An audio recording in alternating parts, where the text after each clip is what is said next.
Hello दोस्तों, एक बार फिर से आप सभी का बहुत बहुत स्वागत है आपका अपना चैनल डेली मैथ्स में। तो दोस्तों आज के इस क्लास में हम करने वाले हैं प्रयोगशाला परिचारक एवं शिक्षक भर्ती के लिए साइंस का बहुत ही ज़्यादा इंपॉर्टेंट मैराथन क्लास। दोस्तों आज के इस क्लास में हम साइंस से रिलेटेड बहुत ही ज़्यादा इंपॉर्टेंट एमसीक्यूज क्वेश्चन के बारे में हम डिस्कस करने वाले हैं। ये सभी क्वेश्चन आपका कहीं ना कहीं पूछे गए क्वेश्चन है और यहाँ से ही आपको सबसे ज़्यादा प्रश्न पूछे जाते हैं, खास करके साइंस में। तो ये क्लास आपका प्रयोगशाला परिचारक एवं शिक्षक भर्ती दोनों के लिए बहुत ही ज़्यादा इंपॉर्टेंट होने वाला है। तो क्लास को बीच में छोड़कर बिल्कुल मत जाइएगा, क्लास को लास्ट तक जरूर देखिएगा, क्योंकि यहाँ से आपको काफ़ी ज़्यादा हेल्प मिलने वाला है। इसी के साथ अगर आप हमारे चैनल पर नए हैं तो हमारे चैनल को सब्सक्राइब जरूर कीजिएगा, साथ ही दूसरों को भी शेयर करते रहिएगा। इसी के साथ दोस्तों अगर आप प्रयोगशाला परिचारक एवं शिक्षक भर्ती की तैयारी कर रहे हैं तो उसके लिए हमने साइंस को पूरा कंप्लीट करा दिया है, जिन सभी का लिंक आपको प्लेलिस्ट के रूप में डिस्क्रिप्शन बॉक्स पर दे दिया जाएगा। अगर अभी तक आपने वह सभी वीडियो नहीं देखा तो जाकर के उन सभी वीडियो को जरूर देखिएगा, क्योंकि वहां से आपको काफ़ी ज़्यादा हेल्प मिलने वाला है। तो फिर चलिए कोई देरी ना करते हुए हम स्टार्ट करते हैं हमारा आज का मैराथन क्लास हमारे क्वेश्चन नंबर फर्स्ट से। क्वेश्चन नंबर फर्स्ट में क्या दिया है कि निम्नलिखित में से कौन सा एक सुमेलित नहीं है। ठीक है, ध्यान दीजिए कि इसमें क्या बोला है, सुमेलित नहीं है। देखिए आपका ऑप्शन ए में क्या दिया, डेसिबल, ध्वनि की प्रबलता इकाई, अश्वशक्ति, शक्ति की इकाई, समुद्री मील, नौ संचार में दूरी की इकाई, या फिर सेल्सियस ऊष्मा की इकाई। ठीक है, तो इसमें से कौन सा सुमेलित नहीं है ये चीज़ हमें बताना है। तो बिल्कुल आप इस प्रश्न को बनाने का प्रयास कीजिएगा। देखिए अगर आपको ज़्यादा टाइम चाहिए तो आप वीडियो को रोक करके भी इसको बना सकते हो। ठीक है, तो देखिए सबसे पहले हम ऑप्शन नंबर ए में देखते हैं। देखिए क्या दिया दोस्तों, डेसिबल। ठीक है, डेसिबल से हम किसको मापते हैं, डेसिबल किसका मात्रक होता है, तो डेसिबल होता है दोस्तों ध्वनि की प्रबलता का। ठीक है, तो ये तो आपका सही हो जाएगा। इसमें हमें सुमेलित नहीं है पूछा है, मतलब ये तो सुमेलित है, मतलब ये वाला ऑप्शन हमारा होगा नहीं। उसके बाद देखिए अश्वशक्ति, अश्वशक्ति किसका यूनिट होता है, ये होता है दोस्तों शक्ति की इकाई। ठीक है, मतलब ये भी सही हो जाएगा, मतलब ये वाला ऑप्शन भी हमारा आंसर नहीं होगा। उसके बाद देखिए समुद्री मील, समुद्री मील से हम किसको मापते हैं, हम मापते हैं दोस्तों नौ संचार में दूरी की इकाई। ठीक है, तो ऑप्शन नंबर सी भी आपका सुमेलित है। ठीक है, तो ये भी हमारा आंसर नहीं होगा। उसके बाद देखिए ऑप्शन नंबर डी में क्या दिया दोस्तों, ये दिया आपका सेल्सियस और ऊष्मा की इकाई। ध्यान दीजिएगा जो सेल्सियस होता है, केल्विन होता है, फ़ारेनहाइट होता है, र्यूमर होता है, ये सभी ताप को मापने का मात्रक होता है। ठीक है, ये सभी दोस्तों ताप टेम्परेचर को मापने का मात्रक होता है। अब देखिए यहाँ पर ऊष्मा की इकाई, तो ऊष्मा का मात्रक क्या होता है, ऊष्मा का मात्रक होता है दोस्तों कैलोरी। ठीक है, ऊष्मा का मात्रक हो जाएगा आपका कैलोरी। तो देखिए इस क्वेश्चन का राइट आंसर कौन सा हो जाएगा दोस्तों, ये हो जाएगा आपका ऑप्शन नंबर डी, क्योंकि ये आपका सुमेलित नहीं है। चलिए अगला प्रश्न देखा जाए। देखिए क्वेश्चन नंबर सेकंड क्या दिया है, बहुत ही इंपॉर्टेंट प्रश्न है दोस्तों, सभी बनाने का प्रयास कीजिएगा। देखिए क्या दिया है, जब किसी ऐनक के लेंस की पावर +2 डायोप्टर हो तो इसके फोकस की दूरी क्या होगी, ये हमें पूछा गया। ठीक है, 200 सेंटीमीटर, 100 सेंटीमीटर, 50 सेंटीमीटर और 2 सेंटीमीटर। ठीक है, तो देखिए इस प्रश्न को हम कैसे बनाएंगे दोस्तों। देखिए इसमें हमें क्या चीज़ ज्ञात करने के लिए बोला है, इसके फोकस की दूरी एफ का वैल्यू हमें फाइंड करने के लिए बोला गया है। और हमारे पास गिवन डाटा क्या है, देखिए यहाँ पास क्या दिया हमें, पावर, लेंस का पावर कितना दिया गया दोस्तों, +2 डायोप्टर। ठीक है, मतलब P का वैल्यू हमें दिया गया है, कितना दिया दोस्तों, +2। यहाँ पर देखिए हमें F का वैल्यू फाइंड करना है, P का वैल्यू दिया गया है। इन दोनों से रिलेटेड फॉर्मूला क्या होता है दोस्तों, तो ये होता है देखिए आपका power is equal to 1/f। ठीक है, ये होता है दोस्तों हमारा फॉर्मूला। अब चलिए मैंने आपको फॉर्मूला बता दिया, तो सभी इसको बनाने का प्रयास कीजिएगा, सभी का आंसर कमेंट में आना चाहिए। अब एक चीज ध्यान दीजिएगा, देखिए यहाँ पर हमें क्या मिला है दोस्तों, power is equal to 1/f। ठीक है, 1 फोकस दूरी। अब देखिए 1/f का मतलब क्या हो जाएगा कि कोई भी लेंस 1 मीटर में, ठीक है, कोई भी लेंस 1 मीटर में जितना फोकस करेगा वही उसका पावर हो जाएगा। ठीक है, 1 मीटर में, ध्यान दीजिएगा, कोई भी लेंस 1 मीटर की दूरी में जितना फोकस करेगा वही उसका पावर हो जाएगा। यहाँ पर देखिए एक क्या है दोस्तों, ये है आपका मीटर में। बहुत सारे बच्चे इस क्वेश्चन में कंफ्यूज हुए होंगे, बहुत सारे बच्चों का इसमें आंसर गलत आया होगा। ठीक है, यहाँ पर ये जो एक दिया है दोस्तों, ये होता है आपका मीटर में। अब देखिए इसमें हमें ऑप्शन में क्या दिख रहे हैं, सभी सेंटीमीटर में दिख रहे हैं। तो सबसे पहले हम मीटर को सेंटीमीटर में कन्वर्ट करेंगे। तो यहाँ पर देखिए 1 मीटर बराबर क्या होता है, 1 मीटर बराबर होता है दोस्तों आपका 100 सेंटीमीटर। ठीक है, ये हो जाएगा हमारा 1 मीटर बराबर 100 सेंटीमीटर। अब ये तो हमारा इजी हो गया। देखिए पावर इज इक्वल टू क्या हो जाएगा दोस्तों, ये हो जाएगा आपका ये 1 मीटर, इसको हम सेंटीमीटर में कन्वर्ट करेंगे तो कितना हो जाएगा, ये हो जाएगा आपका ये 100 सेंटीमीटर और ये अपॉन में एफ, चूंकि हमें एफ की वैल्यू चाहिए तो एफ बराबर क्या हो जाएगा दोस्तों, ये हो जाएगा आपका ये 100 अपॉन, ठीक है, ये हो जाएगा दोस्तों आपका 100 अपॉन पी। पावर का देखिए वैल्यू कितना है, ये है हमारे पास 2, ठीक है, यहाँ पर ये देखिए 2 एकम 2, ये हो जाएगा 2 पंचे 10 और ये आपका 0, मतलब एफ का वैल्यू कितना आ गया दोस्तों, एफ का वैल्यू आ गया हमारे पास 50। और ये किस में आया, देखिए यहाँ पास ये जो हमें मीटर में दिया था इसको हमने सेंटीमीटर में कन्वर्ट कर दिया, ठीक है, तो जो भी आपका आंसर आएगा दोस्तों ये आएगा आपका सेंटीमीटर में, ठीक है। यहाँ पर देखिए फोकस दूरी हमें कितना मिल गया दोस्तों, ये मिल गया 50 सेंटीमीटर। देखिए कौन से ऑप्शन में दिया गया है, ये दिया दोस्तों आपका ऑप्शन नंबर सी, ठीक है। इसी प्रकार से आपको प्रश्न पूछे जाएंगे प्रयोगशाला टेक्नीशियन और प्रयोगशाला परिचारक में, तो बिल्कुल ध्यान से बनाइएगा। चलिए फिर अगला प्रश्न देखा जाए। देखिए क्वेश्चन नंबर 3 में क्या दिया है कि एक 100 वाट का बिजली का बल्ब 10 घंटे तक जलता है तो 5 रुपए प्रति यूनिट की दर से विद्युत खर्च कितना होगा, ये चीज हमें पूछा गया, ठीक है। देखिए आपके ऑप्शन है 5 रुपए, 10 रुपए, 25 रुपए या फिर 50 रुपए, तो फिर कमेंट कीजिए सभी इसका आंसर क्या हो जाएगा। और ये क्लास दोस्तों आपका प्रयोगशाला परिचालक के साथ साथ प्रयोगशाला टेक्नीशियन, शिक्षक भर्ती एवं रेलवे के लिए भी बहुत ज़्यादा इंपॉर्टेंट होने वाला है, ठीक है। देखिए आपको कंसेप्ट को बस समझना है, सभी क्वेश्चन के कंसेप्ट को समझना है। मैं आपको देखिए जो भी क्वेश्चन रहता है दोस्तों उसका पूरा डिटेल में एक्सप्लेनेशन बताता हूँ, तो आप उस एक्सप्लेनेशन को समझिए, वो आपका सभी प्रकार के एग्जाम में काम आएगा। तो फिर बताइए इसका राइट आंसर क्या हो जाएगा। देखिए बिल्कुल ध्यान से समझिएगा।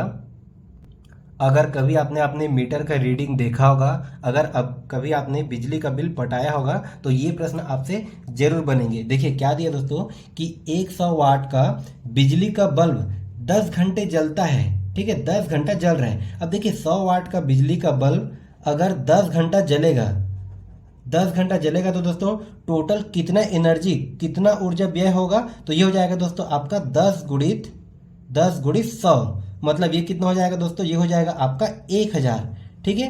1000 क्या होगा दोस्तों, 1000 वाट, ये हो जाएगा दोस्तों आपका 1000 वाट प्रति घंटा, ठीक है, ये हो जाएगा दोस्तों आपका 1000 वाट प्रति घंटा। अब देखिए जो 1000 वाट प्रति घंटा दिया है इसी को हम क्या बोलते हैं, इसी को बोलते हैं दोस्तों हम 1 किलोवाट, ठीक है, इसी को बोलते हैं हम 1 किलोवाट, ठीक है। ये हो जाएगा दोस्तों आपका 1 किलोवाट घंटा, ठीक है, 1 किलोवाट घंटा। अब देखिए जो घर में जो बिजली खपत होता है, ठीक है, उसको हम किससे मापते हैं दोस्तों, उसको हम मापते हैं यूनिट से, ठीक है, उसको हम मापते हैं यूनिट से। कि देखिए 1 यूनिट बिजली का बिल आया, 10 यूनिट आया या फिर 50 यूनिट आया, ठीक है।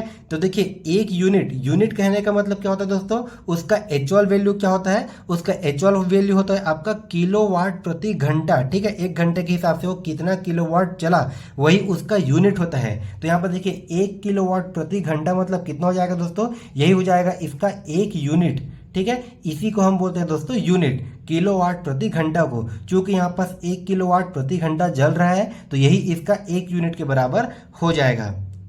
अब देखिए यहाँ तक अगर आपको समझ में आ गया तो ये वाला प्रश्न आपसे बिल्कुल बन जाएगा। देखिए क्या दिया है, अगर इस प्रकार से हो तो 5 रुपए प्रति यूनिट की दर से विद्युत खर्च कितना होगा।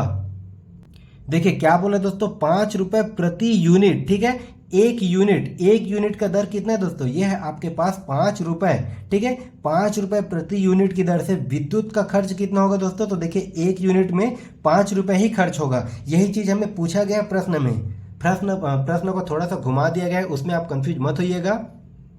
देखिए इस प्रश्न में ही आंसर छुपा हुआ है। देखिए क्या दिया है कि 5 रुपए प्रति यूनिट की दर से विद्युत खर्च कितना होगा, तो विद्युत का खर्च 5 रुपए ही होगा।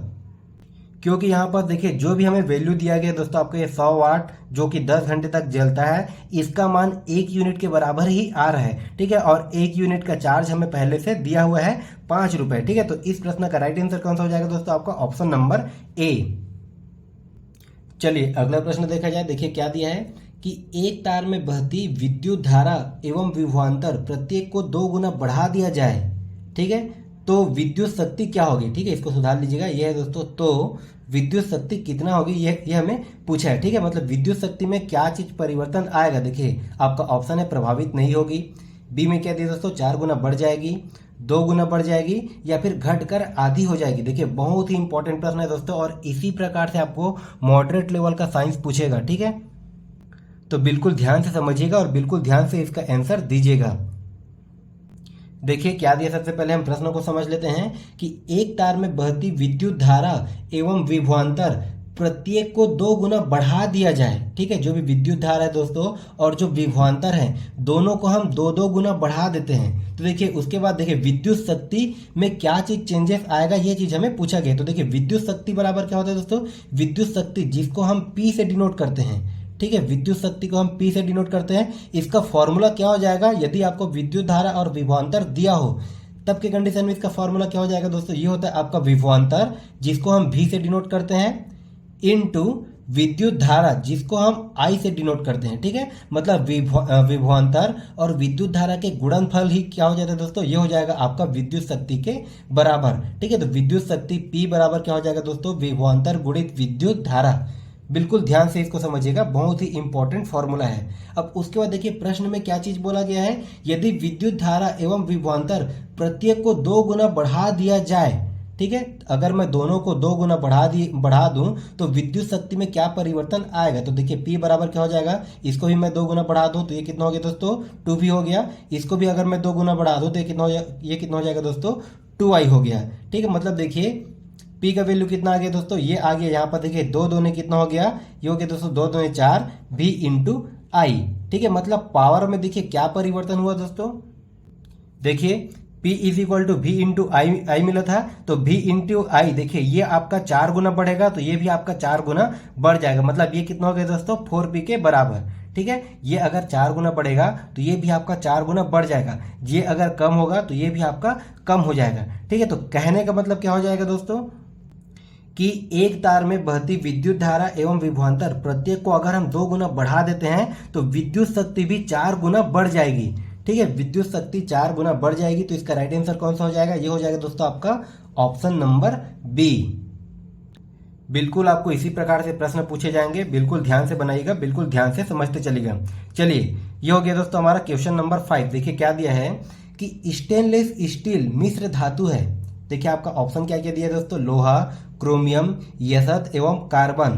लोहा, टीन, मैग्नीज एवं यशत। लोहा, क्रोमियम, मैग्नीज एवं कार्बन, या फिर लोहा, निकिल, यशत एवं टीन का।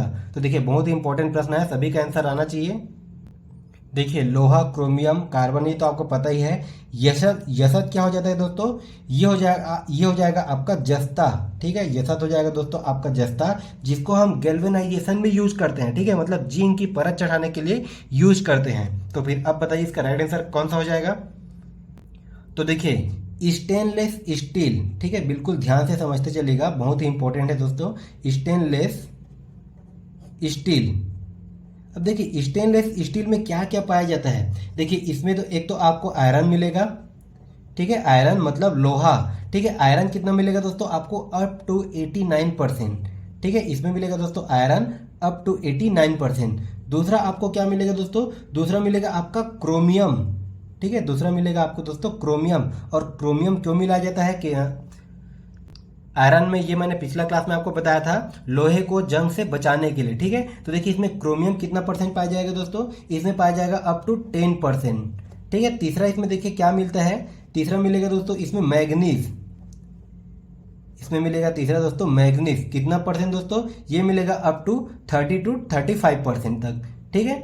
उसके बाद दोस्तों इसमें चौथा और क्या मिलेगा, इसको थोड़ा सा ऊपर कर लेता हूं। देखिए इसमें और चौथा क्या मिलता है दोस्तों, इसमें मिलेगा आपका कार्बन, ठीक है। इसमें मिलेगा दोस्तों बहुत ही कम परसेंट में कार्बन, ये आपका रहेगा दोस्तों लगभग ये 0.25% के बराबर, ठीक है। इतना चीज मिल करके आपका स्टेनलेस परफेक्ट एक स्टेनलेस स्टील बनता है, ठीक है। इसमें आयरन रहेगा आपका अप टू 89%, क्रोमियम रहेगा दोस्तों 10%, मैग्नीज रहेगा आपका 0.35% और कार्बन रहेगा आपका 0.25%, ठीक है। ये चारों चीज मिलाकर के स्टेनलेस स्टील बनता है। तो देखिए इसमें आयरन, क्रोमियम, मैग्नीज और कार्बन किसमें किसमें दिए दोस्तों, ये दिए आपका देखिए लोहा, क्रोमियम, मैग्नीज एवं कार्बन। तो इसका राइट आंसर कौन सा हो जाएगा, ये हो जाएगा दोस्तों आपका ऑप्शन नंबर सी, ठीक है। देखिए इसमें क्या दिया आपका यशत, जस्ता नहीं रहेगा, ठीक है। स्टेनलेस स्टील में आपका जस्ता हम नहीं मिलाते।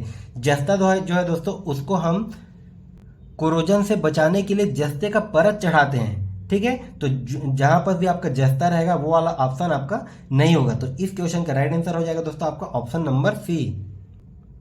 देखिए हमारा अगला प्रश्न क्या दिया है कि सामान्य ट्यूबलाइट में कौन सी गैस होती है? आर्गन के साथ सोडियम वेपर, नियान के साथ सोडियम वेपर, आर्गन के साथ मरकरी वेपर, या फिर नियान के साथ मरकरी वेपर। तो ये बताइए इसका आंसर क्या हो जाएगा। सभी कमेंट कीजिएगा और सभी वीडियो को लाइक भी करते चलिएगा। तो देखिए इस क्वेश्चन का राइट आंसर कौन सा हो जाएगा दोस्तों। सामान्यतः हम ट्यूबलाइट में कौन सी गैस मिलाते हैं, तो उसमें हम मिलाएंगे दोस्तों आर्गन के साथ मरकरी वेपर। अब देखिए इसमें प्रश्न क्या क्या बन सकते हैं कि ट्यूबलाइट में कांच की एक लंबी ट्यूब होती है, ये तो आपको पता ही है। अब उसके अंदर क्या होता है दोस्तों, उसकी दीवार में हम फास्फोरस का लेप लगाते हैं। ठीक है, जो ट्यूबलाइट रहता है उसकी दीवार में हम फास्फोरस का लेप लगाते हैं ताकि ये ज्यादा हीट होकर के टूटे ना। अब उसके बाद ट्यूबलाइट के अंदर कौन कौन सी गैस होंगी। ट्यूबलाइट के अंदर होगा दोस्तों आपका आर्गन और आर्गन के साथ मरकरी। ध्यान दीजिएगा दोस्तों, कई बार आपको प्रश्न इस प्रकार से भी पूछता है कि ये जो आर्गन है और ये मरकरी है जिसको हम ट्यूबलाइट में डालते हैं, ठीक है, ये कौन सी गैस है। तो ये दोनों हो जाएगा दोस्तों आपका अक्रिय गैस। ठीक है, ये हो जाएगा दोस्तों अक्रिय गैस। तो इस क्वेश्चन का राइट आंसर कौन सा हो जाएगा दोस्तों आपका ऑप्शन नंबर सी। चलिए फिर अगला प्रश्न देखा जाए। देखिए क्वेश्चन नंबर 7 में क्या दिया है।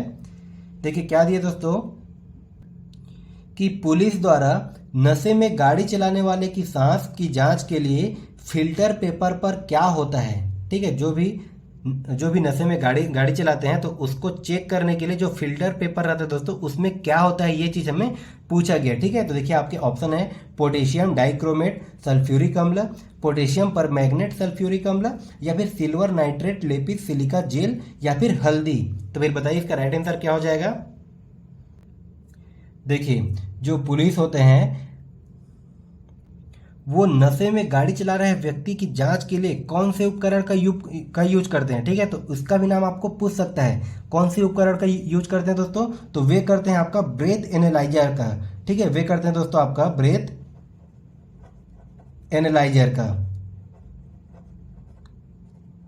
ठीक है, उस उपकरण को क्या बोलते हैं दोस्तों, उसको बोला जाता है आपका ब्रेथ एनालाइजर, जिसको मुंह में डाल करके उसको फूंकने के लिए बोलते हैं। फिर उससे पता चल जाता है कि वह व्यक्ति नशा किया है या फिर नहीं किया है। अब देखिए उसके अंदर कौन सा फिल्टर पेपर होता है, तो उसके अंदर होता है दोस्तों आपका पोटेशियम डाइक्रोमेट सल्फ्यूरिक अम्ल। ठीक है, ऑप्शन नंबर ए। अब देखिए पोटेशियम डाइक्रोमेट सल्फ्यूरिक अम्ल, इसका फॉर्मूला क्या हो जाएगा। तो देखिए पोटेशियम डाइक्रोमेट का फॉर्मूला होता है दोस्तों आपका K2Cr2O7। ठीक है, ये हो जाएगा दोस्तों आपका पोटेशियम डाइक्रोमेट। और सल्फ्यूरिक अम्ल का तो आपको पता ही है, ये हो जाएगा दोस्तों आपका H2SO4। ठीक है, तो देखिए उसमें होता है दोस्तों आपका पोटेशियम डाइक्रोमेट सल्फ्यूरिक अम्ल का पेपर।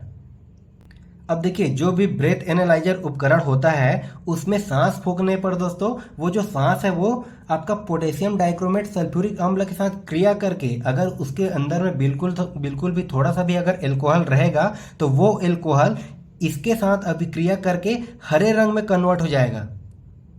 जो भी आपका पोटेशियम डाइक्रोमेट पेपर रहेगा दोस्तों उसका कलर हरा रंग हो जाएगा, जिससे पुलिस वाले पता लगा लेते हैं कि गाड़ी चालक नशा किया है या फिर नहीं। ठीक है, तो इस क्वेश्चन का राइट आंसर क्या हो जाएगा दोस्तों, ये हो जाएगा आपका ऑप्शन नंबर ए। चलिए फिर अगला प्रश्न देखा जाए। देखिए क्वेश्चन नंबर 8 क्या दिया है, बहुत ही इंपॉर्टेंट प्रश्न है।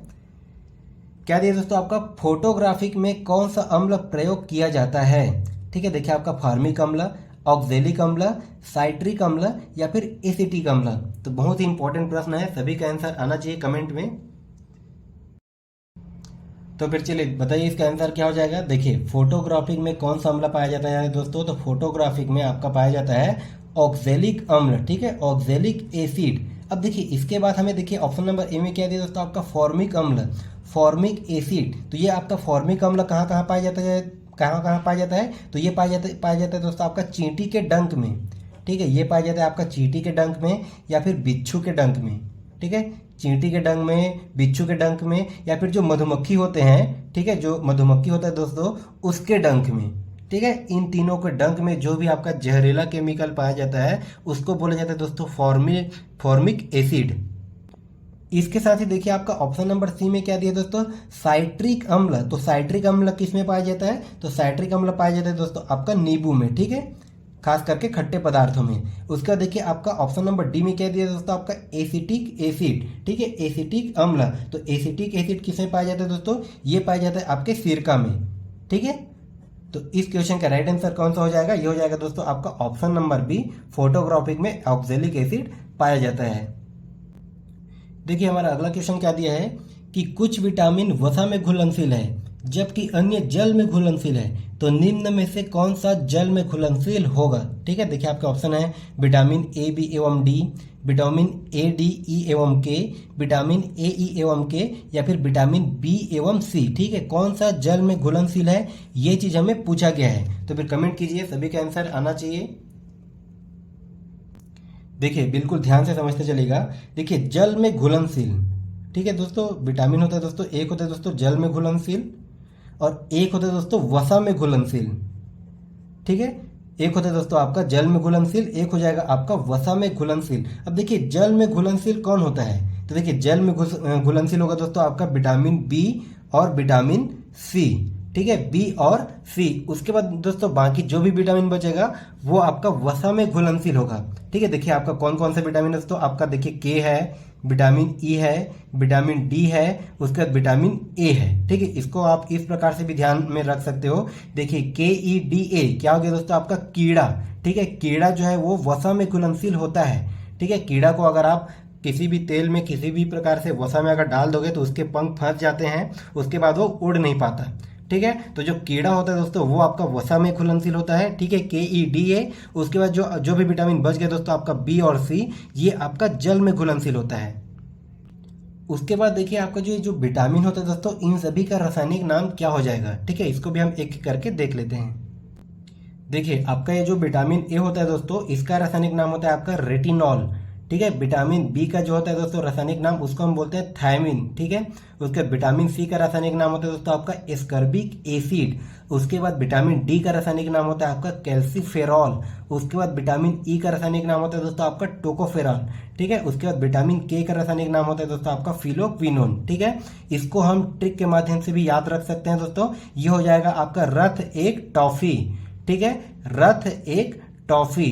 र मतलब रेटिनॉल, थ मतलब थायमिन, ए मतलब एस्कर्बिक एसिड, क मतलब कैल्सीफेरॉल, ट मतलब टोकोफेरॉल और फी मतलब हो जाएगा दोस्तों आपका फिलोक्विनोन। तो ये हो जाएगा दोस्तों आपका विटामिन का रासायनिक नाम याद करने का बहुत ही इंपॉर्टेंट ट्रिक, रथ एक टॉपिक। अब देखिए vitamin A B C D E और ये जो के, ठीक है, इसके स्रोत क्या क्या हो जाएंगे और इनकी कमी से होने वाली बीमारी के नाम क्या क्या होते हैं, ठीक है। इन सभी के बारे में अगर आपको डिटेल में जाना है दोस्तों तो मैंने विटामिन वाला चैप्टर कंप्लीट करा दिया है, ठीक है, बिल्कुल डिटेल में, बिल्कुल बेसिक से, वो भी दोस्तों आपका ट्रिक के साथ, ठीक है। तो आप जाकर के उस वीडियो को देख सकते हैं, वहां पास मैंने विटामिन के बारे में पूरा डिटेल में डिस्क्राइब किया हुआ है। तो उसका लिंक मैं आपको डिस्क्रिप्शन बॉक्स पर दे दूंगा। तो फिर चलिए अगला प्रश्न देखते हैं हम। देखिए अगला प्रश्न क्या दिया है कि आग बुझाने के लिए कौन सी गैस का प्रयोग किया जाता है। देखिए आपके ऑप्शन है ऑक्सीजन, कार्बन डाइऑक्साइड, मीथेन एवं हीलियम, ठीक है। तो फिर बताइए कौन सी गैस का प्रयोग करते हैं। तो देखिए दोस्तों आग बुझाने के लिए जनरली हम यूज करते हैं दोस्तों कार्बन डाइऑक्साइड गैस का, ठीक है। आपने पेट्रोल पंप में देखा होगा, वहां पर जो है कार्बन डाइऑक्साइड का सिलेंडर आपको दिखेगा ही दिखेगा, ठीक है। तो देखिए खास करके पेट्रोल की आग को, ठीक है, पेट्रोल की आग को दोस्तों हम पानी से नहीं बुझा सकते, वो पानी से नहीं बुझेगा। तो आपका ये जो पेट्रोल की आग हो गया दोस्तों, इलेक्ट्रिसिटी का आग हो गया, इसको बुझाने के लिए हम कार्बन डाइऑक्साइड के सिलेंडर का यूज करते हैं, ठीक है। अब उसके बाद देखिए इसमें आप ऑक्सीजन को मत लगाइएगा, ऑक्सीजन से आग बुझता नहीं है, बल्कि ऑक्सीजन जो है आग लगने में और सहायता प्रदान करता है, ठीक है। ऑक्सीजन की मदद से ही आग लगता है, ठीक है। आग को बुझाने का काम कौन कौन करता है दोस्तों, आग को बुझाने का काम करता है कार्बन डाइऑक्साइड। तो इस प्रश्न का राइट आंसर कौन सा हो जाएगा, आपका ऑप्शन नंबर बी। चलिए उसके बाद हमारा अगला प्रश्न है, देखिए क्या दिया है कि दोपहर 12 बजे किस दिशा में इंद्रधनुष दिखाई देगा, ठीक है। देखिए आपके ऑप्शन है दोस्तों पश्चिम में, दक्षिण में, पूर्व में या फिर नहीं देख सकते। तो फिर बताइए इसका राइट आंसर क्या हो जाएगा दोस्तों। और इसी के साथ दोस्तों आप कमेंट भी कीजिएगा कि इंद्रधनुष में कितने रंग होते हैं और कौन कौन से रंग होते हैं, ठीक है, और उसको क्या बोला जाता है, ठीक है। जैसे जो इंद्रधनुष होता है वो आपका श्वेत प्रकाश से बनता है और श्वेत प्रकाश से अपने अवयवी रंगों में वो विभक्त हो जाता है। तो उस घटना को भी क्या कहा जाता है उसको आप कमेंट करके बताइएगा।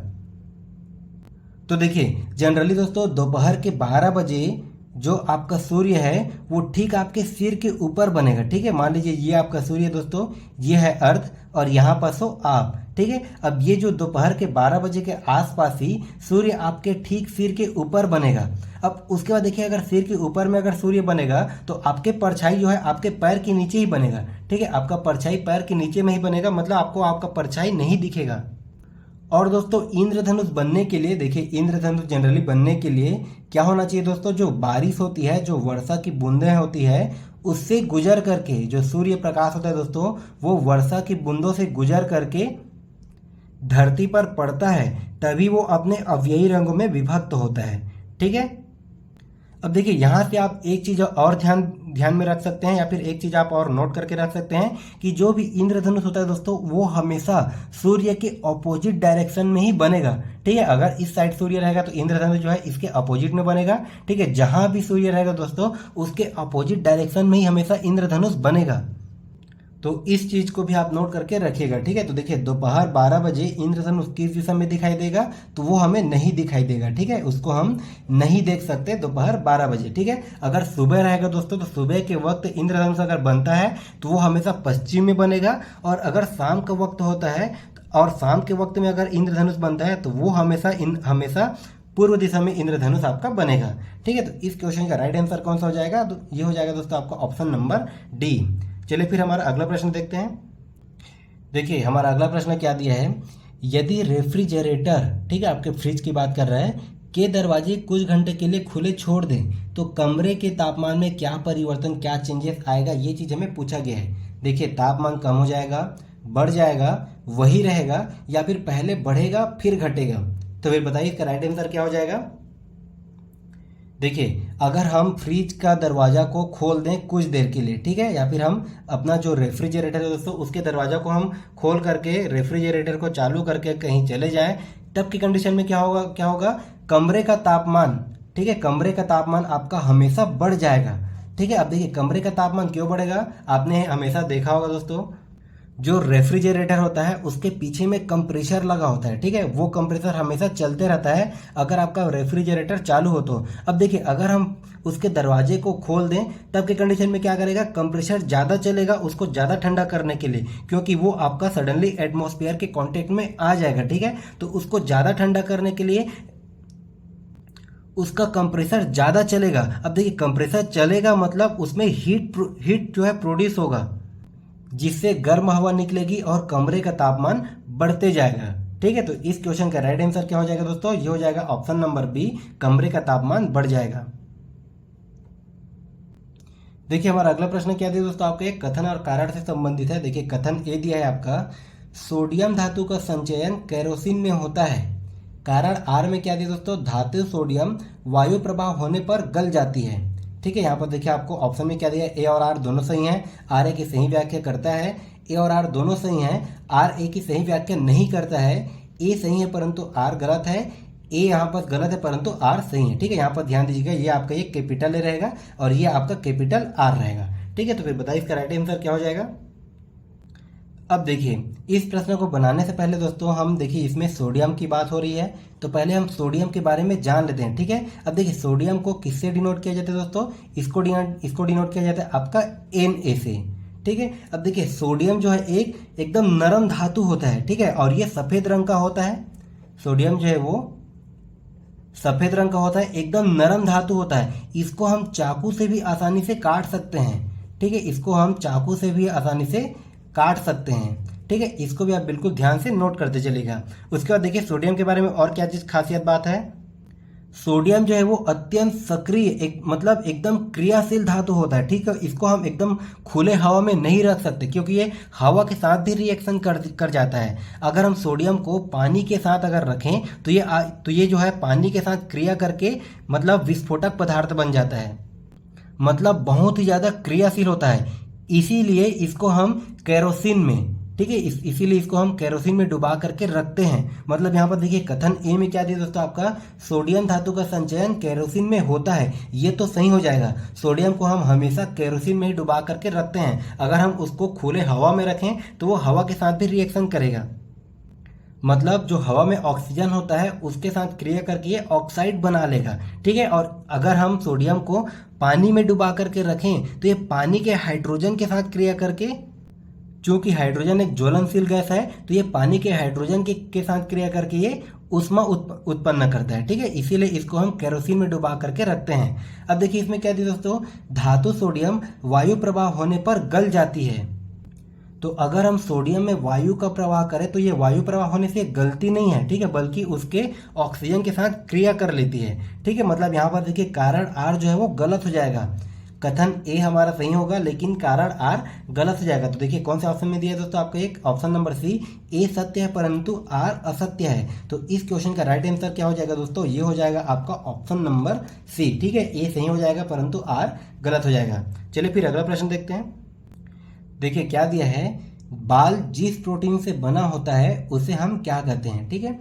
थायमिन, म्यूसिन, केराटिन या फिर कैसिन। तो फिर बताइए जो बाल होते हैं वो कौन से प्रोटीन से बना होता है। अब यहाँ पर एक चीज और ध्यान दीजिएगा, जो बाल होता है दोस्तों वो होता है आपका प्रोटीन, ठीक है। ये प्रश्न भी बन सकता है, बाल क्या है, बाल है दोस्तों आपका प्रोटीन, ठीक है। तो देखिए और ये कौन से प्रोटीन से बनता है वो आप हमें कमेंट करके बताइए इसका राइट आंसर क्या हो जाएगा। देखिए ध्यान दीजिएगा, जो हमारे त्वचा के बाल हैं, ठीक है, या फिर जो नाखून है, जो नाखून है दोस्तों, या फिर जो जो जानवरों के सींग हैं, ठीक है, जो जानवरों के सींग हैं, इसमें कौन सा प्रोटीन पाया जाता है, तो इसमें पाया जाता है दोस्तों आपका केराटिन, ठीक है। अब देखिए केराटिन प्रोटीन क्या होता है, जो केराटिन प्रोटीन होता है दोस्तों वो एक प्रकार से मृत कोशिका से, मरे हुए कोशिका से बनते हैं। इसीलिए अगर हम नाखून को काटते हैं या फिर सींग को काटते हैं या फिर हम बाल को ही काटते हैं तब की कंडीशन में हमें दर्द नहीं होता, क्योंकि ये केराटिन से बनता है, ठीक है। केराटिन नामक प्रोटीन से बनता है और केराटिन जो प्रोटीन होता है दोस्तों ये आपका मृत कोशिका से बना होता है। जे थॉमसन को भौतिक के क्षेत्र में खाली स्थान की खोज के लिए नोबेल पुरस्कार मिला था, ठीक है। देखिए आपके ऑप्शन है प्रोटॉन, इलेक्ट्रॉन, न्यूट्रॉन और पॉजिट्रॉन, ठीक है। देखिए प्रोटॉन के खोजकर्ता कौन है, इलेक्ट्रॉन के खोजकर्ता कौन है, न्यूट्रॉन के खोजकर्ता कौन है और पॉजिट्रॉन के खोजकर्ता कौन है। इन सभी को आप बिल्कुल याद कर लीजिएगा, यहाँ से कई बार प्रश्न पूछे गए हैं। तो फिर देखिए अगर आपको इसका आंसर पता है तो आप हमें कमेंट करके बताइएगा। हर एक क्वेश्चन को आप पहले खुद से बनाने का प्रयास कीजिएगा, उसके बाद मैं सभी क्वेश्चन का सॉल्यूशन बताऊंगा ही बताऊंगा, ठीक है। तो फिर चलिए इसका आंसर कमेंट कीजिए, सभी का कमेंट आना चाहिए। देखिए इस प्रश्न को बनाने से पहले आप एक ट्रिक याद रखिएगा। क्या है दोस्तों वह ट्रिक है दोस्तों ईंट पर नाचे, ठीक है, ईंट पर नाचे। अब देखिए ई का मतलब क्या हो जाएगा दोस्तों, इलेक्ट्रॉन। ई का मतलब होगा इलेक्ट्रॉन। हर एक चीज को हम डिटेल में समझते चलेंगे। देखिए ई का मतलब क्या हो जाएगा दोस्तों, इलेक्ट्रॉन। और ट किससे बनता है दोस्तों, टी से। तो फिर टी से हो जाएगा आपका थॉमसन, ठीक है, इसको आप याद रखिएगा। ये हो जाएगा दोस्तों आपका थॉमसन। अब उसके बाद देखिए पर से क्या हो जाएगा आपका, प्रोटॉन। पर से क्या हो जाएगा दोस्तों आपका, प्रोटॉन। ये हो जाएगा आपका प्रोटॉन। अब उसके बाद र से क्या हो जाएगा दोस्तों आपका, रदरफोर्ड। र से क्या हो जाएगा दोस्तों आपका, रदरफोर्ड। ठीक इसी प्रकार देखिए न का मतलब क्या हो जाएगा दोस्तों, न्यूट्रॉन, ठीक है। ये क्या हो जाएगा आपका, न्यूट्रॉन। और उसके बाद च से क्या हो जाएगा आपका, च से हो जाएगा दोस्तों आपका चैडविक, ठीक है। ये हो जाएगा दोस्तों आपका चैडविक। तो यहाँ पर देखिए इस ट्रिक को आप बिल्कुल याद करके रखिएगा। ईंट पर नाचे, ई का मतलब क्या हो जाएगा दोस्तों, इलेक्ट्रॉन। और ट का मतलब क्या हो जाएगा, थॉमसन, ठीक है। तो देखिए इलेक्ट्रॉन के खोजकर्ता कौन है, थॉमसन है। ठीक इसी प्रकार प का मतलब क्या हो जाएगा दोस्तों, प्रोटॉन। और र का मतलब क्या हो जाएगा, रदरफोर्ड, ठीक है। प्रोटॉन के खोजकर्ता कौन है, रदरफोर्ड है। ठीक इसी प्रकार न से क्या हो जाएगा दोस्तों, न्यूट्रॉन। और च से क्या हो जाएगा, चैडविक, ठीक है। तो न्यूट्रॉन के खोजकर्ता कौन है, चैडविक हैं। और इन सभी साइंटिस्ट को अपने अपने खोज के लिए नोबेल प्राइज मिला था, ठीक है। जैसे थॉमसन को इलेक्ट्रॉन की खोज के लिए नोबेल प्राइज मिला था, रदरफोर्ड को प्रोटॉन की खोज के लिए नोबेल प्राइज मिला था और चैडविक को न्यूट्रॉन की खोज के लिए नोबेल प्राइज मिला था, ठीक है। तो ये प्रमुख खोज करता है दोस्तों, इसको आप बिल्कुल याद करके रखिएगा। यहाँ से 110% प्रश्न बनते ही बनते हैं। तो इस क्वेश्चन का राइट आंसर क्या हो जाएगा, देखिए क्या चीज पूछा है हमें, जे थॉमसन। थॉमसन किस में आ रहा है दोस्तों, ये आ रहा है आपका इलेक्ट्रॉन में। तो इस क्वेश्चन का राइट आंसर क्या हो जाएगा आपका ऑप्शन नंबर बी। अब देखिए इसमें आप एक पॉइंट और याद रखिएगा, यहाँ से देखिए हमने प्रोटॉन का देख लिया, ठीक है, प्रोटॉन का कौन है, रदरफोर्ड है। हमने इलेक्ट्रॉन का देख लिया, इसका कौन है दोस्तों, थॉमसन है। हमने न्यूट्रॉन का देख लिया, इसके खोजकर्ता कौन है, चैडविक है। अब इसमें देखिए एक चीज और बच गया, क्या चीज दोस्तों, पॉजिट्रॉन। तो पॉजिट्रॉन का भी आपको पूछा गया, ठीक है। तो पॉजिट्रॉन के खोजकर्ता कौन है, इसको भी आप याद कर लीजिएगा, यह दोस्तों कार्ल एंडरसन, ठीक है, कार्ल एंडरसन, इसको भी आप याद कर लीजिएगा। पॉजिट्रॉन के खोजकर्ता कौन है, कार्ल एंडरसन। तो इस क्वेश्चन का राइट आंसर क्या हो जाएगा दोस्तों आपका ऑप्शन नंबर बी। देखिए अगला प्रश्न क्या दिया है, निम्नलिखित युग्मों में से कौन सा एक सुमेलित नहीं है। देखिए आपको मात्रा दिया गया है, एसआई मात्रक दिया गया है। अब देखिए ए नंबर क्या दिया दोस्तों आपका, लेंस की क्षमता, ठीक है, यहाँ पर डायोप्टर दिया है, दबाव दाब, पास्कल, रेडियो एक्टिविटी, पदार्थ की सक्रियता, इसमें क्या दिया दोस्तों आपका क्यूरी। उसके बाद आपके ऑप्शन दिया है दोस्तों डी में उष्मा, और इसका दिया है दोस्तों एसआई मात्रक जूल, ठीक है। तो इनमें से क्या चीज बोला है, एक चीज को आप देखिए बिल्कुल ध्यान दीजिएगा, इसमें हमें क्या बोला दोस्तों, सुमेलित नहीं है, ठीक है। जो चीज सुमेलित नहीं है उसको हमें बताना है, तो फिर इसको बनाने का प्रयास कीजिएगा। सभी का कमेंट आना चाहिए, क्या हो जाएगा इसका राइट आंसर। देखिए लेंस की क्षमता का मात्रक क्या होता है दोस्तों, लेंस की क्षमता को हम किससे मापते हैं, डायोप्टर से, ठीक है। मतलब ये हमारा ऑप्शन नंबर ए सही हो जाएगा, ठीक है। हमें गलत कथन निकालना है, ठीक है, जो गलत है उसको हमें छांट करके निकालना है। उसके देखिए दबाव या फिर दाब, जिसको बोला जाता है प्रेशर, ठीक है, इसका जो है ये सा यूनिट क्या होता है दोस्तों, ये होता है पास्कल का, ठीक है। ठीक इसी प्रकार उष्मा का एसआई मात्रक क्या होता है, उष्मा का एसआई मात्रक होता है दोस्तों जूल, ठीक है। अब उसके बाद देखिए ऑप्शन नंबर सी में क्या दिया है, रेडियो एक्टिविटी पदार्थ की सक्रियता। तो देखिए रेडियो एक्टिविटी पदार्थ की सक्रियता का एसआई मात्रक क्या हो जाएगा, ये हो जाएगा दोस्तों आपका बेकुरेल, ठीक है, ये हो जाएगा बेकुरेल, ठीक है। इसका एसआई मात्रक क्या हो जाएगा दोस्तों, बेकुरेल। ध्यान दीजिएगा क्यूरी इसका मात्रक है, लेकिन क्यूरी इसका एसआई मात्रक नहीं है, ठीक है। हमें इसमें क्या चीज पूछा है, एसआई मात्रक, तो हमें सिर्फ और सिर्फ एसआई मात्रक निकालना था, ठीक है। एसआई मात्रक को छोड़ करके और भी कई मात्रक होते हैं, लेकिन इसमें क्या चीज पूछा है दोस्तों, हमें एसआई मात्रक। तो इसमें से देखिए आपका सही सुमेलित कौन सा नहीं है, ये हो जाएगा दोस्तों ऑप्शन नंबर सी, ठीक है, गलत सुमेलित। चलिए अगले प्रश्न की ओर चलते हैं। देखिए क्वेश्चन नंबर 3 में क्या दिया है कि निम्नलिखित में से कौन सा सही सुमेलित नहीं है, ठीक है। इसमें भी आपको नहीं है करके बोला है। देखिए वोल्ट मीटर का क्या दिया है दोस्तों, विभवांतर। अमीटर का क्या दिया है, विद्युत धारा। पोटेंशियोमीटर का क्या दिया है, विद्युत वाहक बल। और गैल्वेनोमीटर का क्या दिया है दोस्तों, विद्युत प्रतिरोध, ठीक है। तो फिर कमेंट कीजिए इसका राइट आंसर क्या हो जाएगा, सभी का कमेंट आना चाहिए।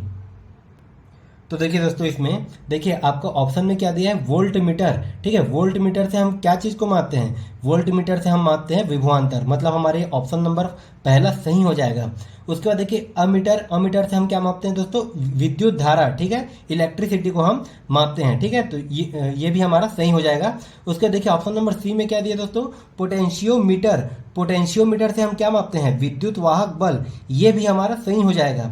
उसके बाद देखिए ऑप्शन नंबर डी में क्या दिया है, गैल्वेनोमीटर, ठीक है। गैल्वेनोमीटर से हम क्या मापते हैं, गैल्वेनोमीटर से मापा जाता है दोस्तों विद्युत धारा की तीव्रता, ठीक है। गैल्वेनोमीटर से मापा जाता है विद्युत धारा की तीव्रता, या फिर विद्युत धारा की तीव्रता के साथ साथ धारा की दिशा को मापा जाता है गैल्वेनोमीटर से, ठीक है, ना कि विद्युत प्रतिरोध को। तो इन चारों ऑप्शन में से सही सुमेलित कौन सा नहीं है, ये हो जाएगा दोस्तों आपका ऑप्शन नंबर डी, ठीक है। ये हो जाएगा इस क्वेश्चन का राइट आंसर, ठीक है। यहां पर देखिए इसको मैंने राइट कर दिया है, ये तीनों गलत हो जाएंगे क्योंकि इसमें सही सुमेलित नहीं है पूछा गया है। तो इसका राइट आंसर कौन सा हो जाएगा दोस्तों, ऑप्शन नंबर डी। चलिए अगला प्रश्न देखते हैं। देखिए हमारा अगला प्रश्न क्या दिया है कि एक व्यक्ति एक संवेदनशील तराजू पर खड़ा है, यदि वह गहरी सांस अंदर लेता है तो तराजू की रीडिंग बढ़ेगी घटेगी, रीडिंग पर कोई प्रभाव नहीं होगा, वह बढ़ेगी या घटेगी यह वायुमंडलीय दाब पर निर्भर करेगा, ठीक है। तो देखिए बहुत ही इंपॉर्टेंट प्रश्न है, बिल्कुल कॉन्सेप्चुअल प्रश्न है, इसको बिल्कुल ध्यान से पढ़िएगा और बिल्कुल इसका ध्यान से आंसर दीजिएगा। तो फिर कमेंट कीजिए, सभी का कमेंट आना चाहिए, इसका राइट आंसर क्या हो जाएगा। और इसी के साथ दोस्तों आपको हमारे पूरे क्लास का पीडीएफ नोट्स चाहिए बिल्कुल फ्री में, तो आप हमारे टेलीग्राम चैनल पर जुड़ जाइए, उसका लिंक आपको डिस्क्रिप्शन बॉक्स पर दे दिया जाएगा, आप वहां पर जाकर के जुड़ सकते हैं, आपको सभी क्लास का बिल्कुल free of cost PDF notes दे दिया जाएगा। तो चलिए देखिए क्या बोल रहा है, प्रश्न को हम समझ लेते हैं कि एक व्यक्ति एक संवेदनशील तराजू पर खड़ा है। ठीक है, एक तराजू के ऊपर कोई व्यक्ति खड़ा है। अब क्या बोल रहा है दोस्तों कि यदि वह गहरी सांस अंदर लेता है तो तराजू की रीडिंग क्या हो जाएगी। रीडिंग में मतलब क्या चेंजेस आएगा कि नहीं आएगा, ये चीज हमें पूछा गया है। तो देखिए हम एक बार सांस लेते हैं तो लगभग 1 लीटर हवा खींच लेते हैं। ठीक है, और 1 लीटर हवा का भार कितना होता है दोस्तों, 1 लीटर हवा का भार कितना होता है, 1 लीटर हवा जो है आपका 1.225 ग्राम। ठीक है, 1.225 ग्राम के लगभग होता है। ठीक है, इसको आप बिल्कुल याद कर लीजिएगा, कई प्रश्न में आपको डायरेक्ट इसी प्रकार से डेटा पूछा गया है कि 1 ग्राम हवा का वजन कितना हो जाएगा ग्राम में। ठीक है, सॉरी, 1 लीटर हवा का वजन ग्राम में कितना हो जाएगा। तो ये होता है दोस्तों 1 लीटर हवा का वजन ग्राम में 1.225 ग्राम। मतलब कोई व्यक्ति अगर तराजू के ऊपर खड़ा है और यदि वह गहरी सांस लेता है, मतलब 1 लीटर या फिर उससे भी ज्यादा हवा अंदर खींच लेता है, तो उसका वजन जितना भी रहेगा दोस्तों उससे 1.225 ग्राम बढ़ जाएगा। ठीक है, तो इसमें क्या हो जाएगा दोस्तों, इसमें तराजू की रीडिंग बढ़ेगी। तो इसका राइट आंसर कौन सा हो जाएगा आपका, ऑप्शन नंबर ए। ठीक है, ये हो जाएगा दोस्तों इस क्वेश्चन का राइट आंसर।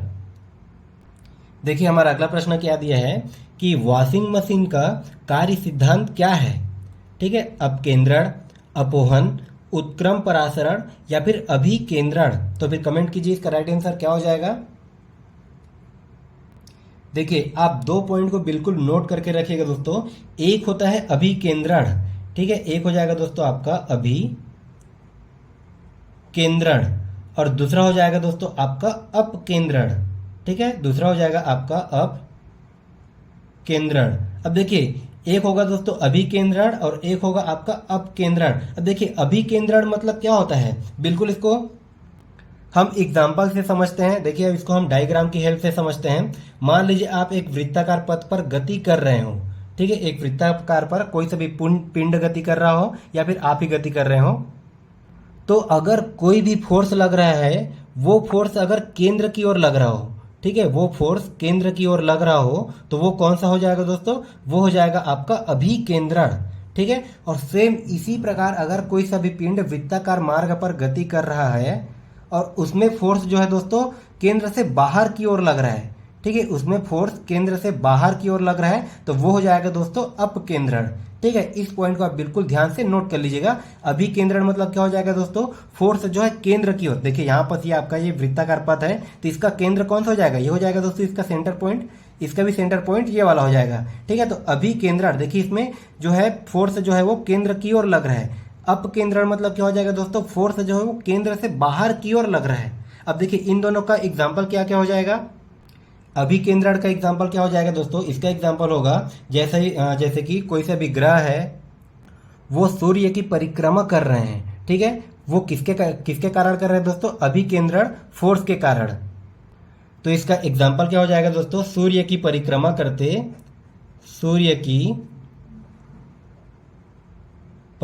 करते ग्रह। ठीक है, ये हो जाएगा दोस्तों इसका एग्जाम्पल। बिल्कुल एग्जाम्पल को भी आप नोट करके रखिएगा क्योंकि एग्जाम्पल ही पूछा जाता है।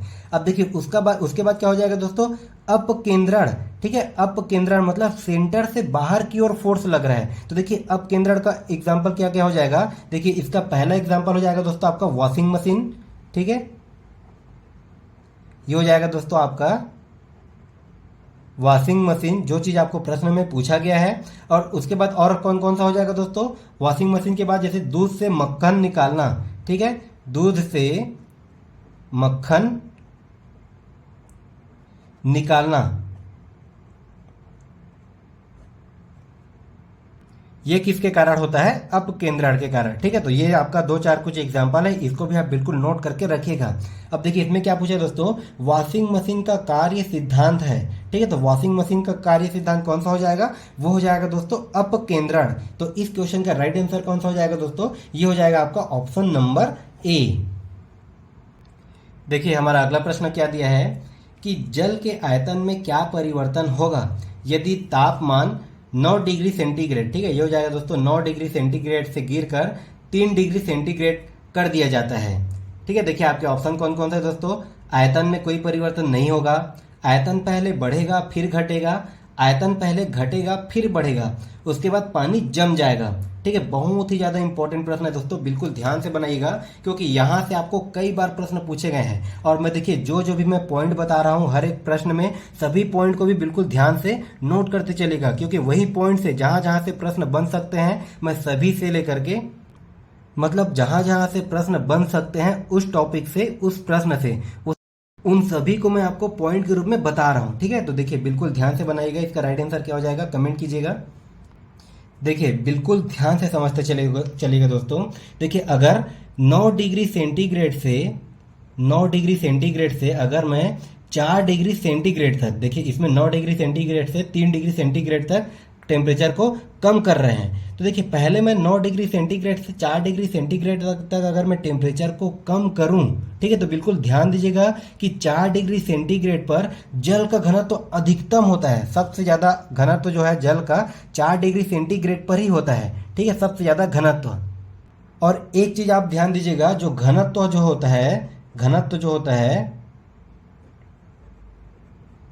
वो होता है दोस्तों आयतन का व्युत्क्रमानुपाती। ठीक है, मतलब आयतन का जस्ट ऑपोजिट हो जाता है। जैसे कि घनत्व बढ़ेगा तो आयतन कम हो जाएगा, घनत्व अगर घटेगा तो आयतन बढ़ जाएगा। इसका मतलब अगर मैं टेम्परेचर को 9 डिग्री सेंटीग्रेड से 4 डिग्री सेंटीग्रेड तक कम करूं तो 4 डिग्री सेंटीग्रेड में जो है जल का घनत्व तो सबसे ज़्यादा होगा। ठीक है, तो देखिए घनत्व अगर बढ़ेगा तो उसका आयतन कम हो जाएगा, आयतन घटेगा। ये प्रोसेस होगा दोस्तों 4 डिग्री सेंटीग्रेड तक में। अब देखिए ये इसका टेम्परेचर आ गया दोस्तों 4 डिग्री सेंटीग्रेड तक। अब 4 डिग्री सेंटीग्रेड से अगर मैं 3 डिग्री सेंटीग्रेड तक टेम्परेचर को और कम करूं तो इस प्रोसेस में दोस्तों जो है पानी जो है बर्फ जमना चालू हो जाएगा। ठीक है, यहाँ तक जो है पानी का डेंसिटी सबसे ज़्यादा होता है, सबसे हाई होता है। उसके बाद अगर मैं और टेम्परेचर को कम करूँ तो पानी जो है बर्फ बनना चालू हो जाएगा। और बर्फ जमने पर क्या होगा दोस्तों, घनत्व तो कम होगा जिससे आयतन बढ़ेगा। ठीक है, इससे क्या होगा दोस्तों, आयतन बढ़ेगा। देखिए जो चीज़ मैं लिख रहा हूँ अगर इसको आप समझ नहीं पाते, देखिए अगर मैं इसका पीडीएफ प्रोवाइड कराऊंगा तो आप इसको समझ नहीं पाओगे। उसके लिए दोस्तों आपको क्लास को बिल्कुल प्रॉपर तरीके से देखना होगा, समझना होगा, तभी आप इसको पीडीएफ को समझ पाओगे। ठीक है, तो जो चीज़ मैं बोल रहा हूँ उसको आप बिल्कुल ध्यान से सुनते चलिएगा, ध्यान से नोट करते चलिएगा। हर एक पॉइंट इंपॉर्टेंट है और यहीं से प्रश्न पूछे जाते हैं। तो देखिए अब आप प्रश्न में आ जाइए। अगर मैं टेम्परेचर को 9 डिग्री सेंटीग्रेड से गिराकर 3 डिग्री सेंटीग्रेड तक कर दूं तो उस प्रोसेस में क्या होगा, पहले आयतन घटेगा। ठीक है, 4 डिग्री सेंटीग्रेड तक दोस्तों आयतन घटेगा, उसके बाद 4 डिग्री से 3 डिग्री सेंटीग्रेड करने पर आयतन फिर से बढ़ना चालू हो जाएगा। तो पहले आयतन घटेगा उसके बाद बढ़ेगा। तो इस क्वेश्चन का राइट आंसर कौन सा हो जाएगा दोस्तों, आपका ऑप्शन नंबर सी। ठीक है, इसी प्रकार से आपको घुमा फिरा के प्रश्न पूछे जाएंगे। तो फिर चलिए अगला प्रश्न देखा जाए। देखिए हमारा अगला प्रश्न क्या है दोस्तों, आपका कथन और कारण से संबंधित। ठीक है, आजकल इसी प्रकार से प्रश्न व्यापम पूछ रहा है आपको कुट भाषा में। देखिए क्या बोला है कि ऊंचाई वाले स्थानों में भोजन पकाने के लिए उसमें नमक मिलाया जाता है। ये हो गया दोस्तों कथन। अब देखिए इसी का कारण क्या दिया है कि ऊंचाई वाले स्थानों में तापमान कम होता है। देखिए आपके ऑप्शन क्या दिए दोस्तों, ए और आर दोनों सही हैं। आर ए की सही व्याख्या करता है, ए और आर दोनों सही हैं। आर ए की सही व्याख्या नहीं करता है। ए सत्य है परंतु आर असत्य है, ए असत्य है परंतु आर सही है। ठीक है, तो इसका राइट आंसर कौन सा हो जाएगा हमें कमेंट कीजिएगा। तो देखिए इस क्वेश्चन को बनाने से पहले दोस्तों पहले इसके हम पॉइंट को समझ लेते हैं कि कथन और कारण क्या क्या बोल रहे हैं। देखिए कथन ए बोल रहा है कि ऊंचाई वाले स्थानों में भोजन पकाने के लिए उसमें नमक मिलाया जाता है। अब देखिए दोस्तों अगर हम किसी ऊंचाई पर चले जाएं, एग्जाम्पल के लिए हम किसी पहाड़ की चोटी पर चले जाते हैं, तो देखिए आपको पता है कि पानी का जो है बॉइलिंग पॉइंट कितना होता है दोस्तों, वो होता है 100 डिग्री सेंटीग्रेड। लेकिन अगर हम किसी ऊंचाई पर चले जाएं तो वहाँ जो है प्रेशर डाउन होता है। ठीक है, वहाँ दाब कम होता है। अब देखिए दाब कम होने से, प्रेशर कम होने से क्या होता है दोस्तों, उसी ऊंचाई वाले स्थान पर पानी जो है वो 100 डिग्री सेंटीग्रेड से भी कम तापमान में उबलना चालू हो जाता है। ठीक है, 100 डिग्री सेंटीग्रेड से कम तापमान में भी प्रेशर के कारण, प्रेशर डाउन के कारण 100 डिग्री सेंटीग्रेड से भी कम तापमान में पानी उबलना चालू हो जाता है ऊंचाई वाले स्थानों में। अब इसके लिए हम क्या करते हैं दोस्तों, इसके लिए हम जल में नमक मिला देते हैं। ठीक है, जिससे क्या होता है पानी का जो है क्वथनांक, बॉइलिंग पॉइंट बढ़ जाता है, जिससे भोजन जो है जल्दी पक जाता है। ठीक है, इसीलिए हम ऊंचाई वाले स्थानों में भोजन में या फिर भोजन को पकाने के लिए उसमें नमक को मिला देते हैं, मतलब कथन हमारा सही हो जाएगा। अब इसके बाद देखिए कारण क्या बोल रहा है कि ऊंचाई वाले स्थानों में तापमान कम होता है, बिल्कुल कम होता है। अब आप जो है माउंट एवरेस्ट पे चले जाइए, वहां पर आपको बहुत ही कम तापमान, ठीक है, माइनस में आपको तापमान देखने को मिलेगा। तो ये पॉइंट भी आपका सही हो जाएगा। ठीक है, देखिए कथन भी सही होगा दोस्तों और कारण भी सही होगा, लेकिन कारण जो है कथन को सही एक्सप्लेन कर रहा है क्या, इसकी व्याख्या कर रहा है क्या? बिल्कुल नहीं कर रहा है दोस्तों। ये वाला जो है हमारा प्रेशर पे डिपेंड है। ठीक है, ये वाला जो कथन दिया है दोस्तों ये आपका प्रेशर पे डिपेंड है, लेकिन जो कारण दिया है दोस्तों ये आपका टेम्परेचर की बात कर रहे हैं। ठीक है, ये आपका टेम्परेचर की बात कर रहे हैं, मतलब कथन और कारण दोनों सही हो जाएगा। लेकिन कारण आर जो है दोस्तों वो कथन ए की व्याख्या नहीं करता। तो इस क्वेश्चन का राइट आंसर कौन सा हो जाएगा दोस्तों? ऑप्शन नंबर बी, ये हो जाएगा दोस्तों इस क्वेश्चन का राइट आंसर। चलिए अगला प्रश्न देखा जाए फिर। देखिए हमारा अगला प्रश्न क्या दिया है कि प्लास्टर ऑफ पेरिस बना होता है, किसका बना होता है दोस्तों? मार्बल का, सीमेंट का, जिप्सम का या फिर चूना पत्थर का? फिर कमेंट कीजिए इसका राइट आंसर कौन सा हो जाएगा। बहुत ही इंपॉर्टेंट प्रश्न है और बहुत ही इजी प्रश्न है दोस्तों, सभी का कमेंट आना चाहिए। देखिए प्लास्टर ऑफ पेरिस, अब पहले हम प्लास्टर ऑफ पेरिस के बारे में जान लेते हैं। ठीक है, प्लास्टर ऑफ पेरिस किससे बनता है दोस्तों? ये बनता है आपका जिप्सम से। ठीक है, प्लास्टर ऑफ पेरिस बनता है दोस्तों आपका जिप्सम से। अब देखिए प्लास्टर ऑफ पेरिस का फॉर्मूला क्या हो जाएगा? तो इसका फॉर्मूला बहुत ही इंपॉर्टेंट है दोस्तों, इसको आप नोट करके रखिएगा। ये हो जाएगा आपका CaSO4, ये हो जाएगा दोस्तों CaSO4 इंटू हाफ H2O। ठीक है, ये हो जाएगा दोस्तों प्लास्टर ऑफ पेरिस का फॉर्मूला। अब देखिए CaSO4 इंटू हाफ H2O, इसको हम क्या पढ़ेंगे? इसको हम पढ़ते हैं दोस्तों कैल्शियम सल्फेट हेमीहाइड्रेट। ठीक है, calcium sulphate hemihydrate CaSO4 into half H2O। ठीक है, इसको हम पढ़ेंगे दोस्तों कैल्शियम सल्फेट हेमीहाइड्रेट। अब देखिए इसका यूज कहाँ कहाँ होता है? प्लास्टर ऑफ पेरिस का यूज कहाँ कहाँ होता है दोस्तों? जैसे कि आपको कोई चोट लग गया या फिर बॉडी में कहीं पर फ्रैक्चर हो जाता है तो उसमें हम पट्टी बांधते हैं। ठीक है, तो उसके लिए प्लास्टर ऑफ पेरिस का यूज किया जाता है। ठीक है, इसके साथ ही साथ मूर्ति बनाने में, इसके साथ साथ दोस्तों मूर्ति को बनाने में भी प्लास्टर ऑफ पेरिस का यूज हो रहा है आजकल। ठीक है, तो इसका यूज हो गया दोस्तों और इसका फॉर्मूला और ये किससे बनता है, ये तीनों पॉइंट बहुत ही ज्यादा इंपॉर्टेंट है। तीनों पॉइंट को आप नोट करके रखिएगा। तो इस क्वेश्चन का राइट आंसर कौन सा हो जाएगा दोस्तों? Option number C. देखिए हमारा अगला प्रश्न क्या दिया दोस्तों, ये भी आपका कथन और कारण से संबंधित है। देखिए कथन ए क्या दिया है कि मानव में संतान के लिए लिंग निर्धारण में स्त्रियों की प्रमुख भूमिका होती है। देखिए कारण क्या दिया दोस्तों, स्त्रियों में 2 X गुणसूत्र होते हैं। ठीक है, तो यहाँ पर आपको 4 ऑप्शन दिया गया है, तो इसका राइट आंसर कौन सा हो जाएगा? कमेंट कीजिए। देखिए सबसे पहले हम कथन को समझते हैं। देखिए कथन क्या बोल रहा है कि मानव में संतान के लिंग निर्धारण में स्त्रियों की प्रमुख भूमिका होती है। ठीक है, ये कथन हमारा गलत हो जाएगा। ठीक है, संतान में लिंग निर्धारण के लिए पुरुष जिम्मेदार होते हैं, ना कि स्त्रियां जिम्मेदार होती हैं। देखिए इसको हम समझ लेते हैं। जैसे कि पुरुषों में कौन सा गुणसूत्र पाया जाता है दोस्तों? पुरुषों में पाया जाता है आपका XY गुणसूत्र। ठीक है, ठीक इसी प्रकार फीमेल में, इसी प्रकार स्त्रियों में XX गुणसूत्र पाया जाता है। ठीक है, इसी प्रकार से बच्चे का लिंग निर्धारण होता है। अगर इस X के साथ ये वाला X मिल गया तो उससे जो है फीमेल होगी, या फिर इसके Y के साथ ये वाला एक कोई सा भी X मिलेगा तो उससे जो है मेल होगा। ठीक है, जो भी बच्चा होगा वो मेल होगा। तो देखिए मानव के संतान में लिंग निर्धारण के लिए केवल और केवल पुरुष जिम्मेदार होते हैं, मतलब हमारा कथन ए गलत हो जाएगा। उसके बाद देखिए कारण आर में क्या दिया दोस्तों, स्त्रियों में 2 X गुणसूत्र होते हैं, तो ये वाला हमारा कारण आर जो है वो सही हो जाएगा, मतलब कथन ए गलत होगा और कारण आर सही होगा। देखिए हमारा किस ऑप्शन में दिया दोस्तों? ऑप्शन नंबर डी में। ए असत्य है और आर सही है, तो इसका राइट आंसर कौन सा हो जाएगा? Option number D. अब देखिए इसी में आप 1-2 पॉइंट और याद रखिएगा। देखिए मानव में गुणसूत्रों की संख्या कितनी होती है दोस्तों? मानव में टोटल 46 गुणसूत्र होते हैं। ठीक है, टोटल 46 गुणसूत्र होते हैं। इसी को अगर आपको जोड़े में पूछ दिया जाए तो ये कितना हो जाएगा दोस्तों? आपका 23 जोड़ा। ठीक है, टोटल 23 जोड़ा गुणसूत्र होते हैं। ठीक है, ये आपका हो जाएगा दोस्तों जोड़ा में। ठीक है, और आपको देखिए टोटल गुणसूत्र पूछ दिया जाए तो टोटल कितने गुणसूत्र होते हैं? टोटल 46 गुणसूत्र होते हैं। तो इस पॉइंट को भी आप बिल्कुल नोट करके रखिएगा। चलिए हमारा अगला प्रश्न देखा जाए। देखिए हमारा अगला प्रश्न क्या दिया है कि निम्न में से किसकी उपस्थिति के कारण दूध में मिठास आ जाती है? देखिए माइक्रोज, लैक्टोज, सुक्रोज या फिर कैरोटीन। तो ये क्वेश्चन जो है सभी से बनने चाहिए। कमेंट कीजिए इसका राइट आंसर कौन सा हो जाएगा। देखिए दोस्तों, निम्न में से किसकी उपस्थिति के कारण दूध में मिठास आ जाता है। ठीक है, तो इस क्वेश्चन का राइट आंसर कौन सा हो जाएगा दोस्तों, ये हो जाएगा आपका ऑप्शन नंबर बी। अब देखिए इसमें हम कुछ पॉइंट के बारे में डिस्कस कर लेते हैं। हर एक पॉइंट को आप बिल्कुल नोट करते चलिएगा। जैसे कि पॉइंट नंबर 1 क्या हो जाएगा दोस्तों, लैक्टोज क्या होता है दोस्तों, ये एक प्राकृतिक शर्करा है।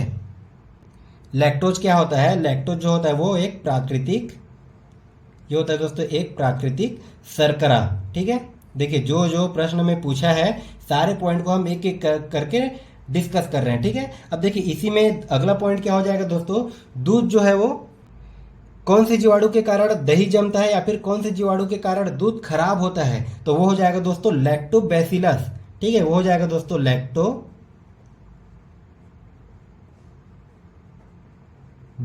देखिए मेरा राइटिंग थोड़ा सा खराब होगा, तो मैं जो चीज बोल रहा हूं उसको आप बिल्कुल ध्यान से समझते चलिएगा। ठीक है, दूध जो है, दूध का दही किस बैक्टीरिया के कारण जमता है, किस जीवाणु के कारण जमता है, तो वो हो जाएगा दोस्तों लैक्टोबैसिलस जीवाणु के कारण। अब देखिए इसी में हमारा दोस्तों अगला पॉइंट क्या हो जाएगा, इस पॉइंट से और किस प्रकार से प्रश्न बनता है कि दूध का दही में परिवर्तन, दूध का दही में परिवर्तन किसके कारण होता है, ये होता है दोस्तों आपका बैक्टीरिया के कारण, जीवाणु के कारण। ठीक है, और कौन से जीवाणु के कारण, तो वो जीवाणु हो जाएगा दोस्तों लैक्टोबैसिलस जीवाणु। ठीक है, इसी में अगला पॉइंट क्या हो जाएगा दोस्तों, और किस प्रकार से प्रश्न बन सकता है, तो देखिए दूध का पीला रंग, दूध का पीला रंग किसके कारण होता है, दूध जो है पीला रंग किसके कारण किसके कारण दिखता है, तो ये होगा दोस्तों कैरोटीन के कारण। ठीक है, ये हो जाएगा आपका कैरोटीन के कारण। ठीक है, कैरोटीन की उपस्थिति में दूध जो है हमें हल्का पीला दिखाई देता है। अब देखिए इसी में हमारा अगला पॉइंट और क्या हो जाएगा दोस्तों, कि दूध के प्रोटीन को पचाने वाले एंजाइम को हम क्या कहते हैं, कि दूध की प्रोटीन को पचाने वाले एंजाइम को हम रेनिन के नाम से जानते हैं। ठीक है, तो ये हो जाएगा, ये हो गया दोस्तों आपके कुछ इंपॉर्टेंट पॉइंट्स। इन सभी पॉइंट को आप बिल्कुल नोट करके रखिएगा। देखिए क्या हो जाएगा दोस्तों, लैक्टोज एक प्रकार का प्राकृतिक शर्करा है, इसी के कारण दूध में जो है मीठापन होता है। ठीक है, और दूध का खराब होना या फिर दूध का दही में जमना जीवाणु के कारण होता है। ठीक है, बैक्टीरिया के कारण होता है। और कौन सा बैक्टीरिया हो जाएगा दोस्तों, वो हो जाएगा आपका लैक्टोबैसिलस। ठीक है, उसके बाद दूध जो हमें हल्का पीले कलर का दिखाई देता है, तो दूध का पीलापन किसके कारण होता है दोस्तों, वो होता है कैरोटीन के कारण। ठीक है, और उसके बाद हमारा लास्ट पॉइंट क्या है, दूध में जो भी प्रोटीन पाया जाता है दोस्तों उसको पचाने वाले एंजाइम का नाम क्या है, तो उस एंजाइम का नाम है दोस्तों रेनिन। ठीक है, तो इन पांचों पॉइंट को बिल्कुल नोट करके रखेगा, यहां से किसी भी पॉइंट से आपको प्रश्न पूछ सकता है। तो इस क्वेश्चन का राइट आंसर कौन सा हो जाएगा दोस्तों, आपका ऑप्शन नंबर बी। देखिए हमारा अगला प्रश्न क्या दिया है कि रुधिर वर्णक के संबंध में सही कथनों को चुनिए। इसमें लौह होता है, यह रक्त को लाल रंग प्रदान करता है, यह कुछ रोगों के प्रति प्रतिरक्षा प्रदान करता है, यह रक्त में ऑक्सीजन का वाहक है। ठीक है, तो देखिए इनमें से कौन कौन सा पॉइंट सही हो जाएगा दोस्तों, उसको हमें बताना है। तो फिर कमेंट कीजिए कौन सा हो जाएगा दोस्तों इसका राइट आंसर। देखिए इसमें क्या बोला है, रुधिर वर्णक के संबंध में सही कथन को चुनिए। रुधिर मतलब क्या बोल रहा है दोस्तों, ब्लड के बारे में बोल रहा है। ठीक है, रुधिर मतलब ब्लड के बारे में बोल रहा है। अब देखिए ब्लड में आयरन पाया जाता है क्या, बिल्कुल पाया जाता है, मतलब हमारा ये पॉइंट नंबर 1 सही हो जाएगा। उसके देखिए ब्लड जो है इसमें प्लाज्मा होता है। ठीक है, प्लाज्मा के कारण ही वो हमें लाल रंग का दिखाई देता है, तो यह रक्त को लाल रंग प्रदान करता है, ये वाला ऑप्शन भी हमारा सही हो जाएगा। उसके बाद देखिए हमारा चौथे नंबर पे क्या दिया है, यह रक्त में ऑक्सीजन का वाहक है। ठीक है, रक्त में जो है ऑक्सीजन को फ्लो करता है, ऑक्सीजन का वाहक है, मतलब ये पॉइंट भी सही हो जाएगा। उसके देखिए तीसरे नंबर पर क्या दिया दोस्तों, यह कुछ रोगों के प्रति प्रतिरक्षा प्रदान करता है। तो रोगों के प्रति प्रतिरक्षा प्रदान करने का काम विटामिन का होता है। ठीक है, ना कि ब्लड का। तो ये हमारा ऑप्शन गलत हो जाएगा, मतलब 1, 2 और 4 सही होंगे। ठीक है, इसमें हमें सही कथन पूछा गया है, तो 1, 2 और 4 सही हो जाएगा। तो इस क्वेश्चन का राइट आंसर कौन सा होगा दोस्तों, हमारा ऑप्शन नंबर सी, ये हो जाएगा दोस्तों हमारा राइट आंसर।